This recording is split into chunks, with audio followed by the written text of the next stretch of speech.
मामला सारनाथ थाने से जुड़ा हुआ है, जहां भारतीय दंड संहिता की धारा 458 सहित अन्य धारा में गिरफ्तार कर लाए गए अभियुक्त बाबा संजय सिंह को थाने से ही मुचलके पे ही रिहा कर दिया गया, जबकि आईपीसी की धारा 458 में 14 वर्ष तक की कठोर सश्रम कारावास की सजा का प्रावधान है।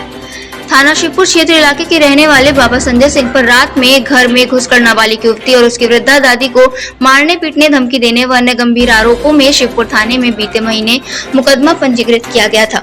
इस मामले में पीड़िता पक्ष को शिवपुर थाने की विवेचना पर संदेह था, इसलिए पीड़िता के अधिवक्ता की तरफ से न्यायालय को दिए गए शिकायती प्रार्थना पत्र किसी और थाने से विवेचना मांग की गई थी। माननीय न्यायालय ने अपराध की गंभीरता और पीड़िता के आरोपों को संवेदनशील मानते हुए सारनाथ थाने को जांच सौंप दी। सारनाथ थाने में विवेचक द्वारा विवेचना के दौरान आरोपी बाबा संजय सिंह पर आईपीसी की धारा 458 कायम कर दिया। बताते चले कि इस धारा में 14 वर्ष तक की कठोर सजा का प्रावधान है। इसके बाद सारा खेल इसी सारनाथ थाने से ही होता है। पहले तो थाने की जीडी सोशल मीडिया पर वायरल होते हुए दिखती हैं। इतना ही नहीं, गंभीर आरोपों में लाए गए अभियुक्त बाबा संजय सिंह को न जाने किस दबाव के चलते थाने से ही जमानत दे दी जाती है।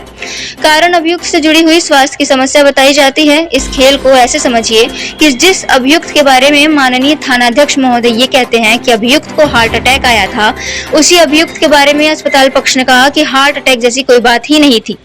पुलिस संरक्षण में लाए गए मरीज को कुछ ही घंटों में डिस्चार्ज कर दिया गया।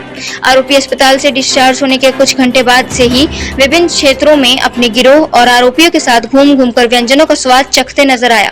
पुलिस की इस पूरी कार्रवाई से सहमे आतंकित पीड़िता पक्ष ने फिर माननीय न्यायालय से न्याय की गुहार लगाते हुए पूरे प्रकरण को दर्शाते हुए माननीय न्यायालय को शिकायती प्रार्थना पत्र दी, जिसे माननीय न्यायालय ने गंभीरता से स्वीकार करते हुए थानाध्यक्ष थाना सारनाथ को यह आदेश दिया कि इसकी विवेचना किसी दूसरे विवेचक से कराई जाए ताकि पीड़िता को न्याय मिल सके।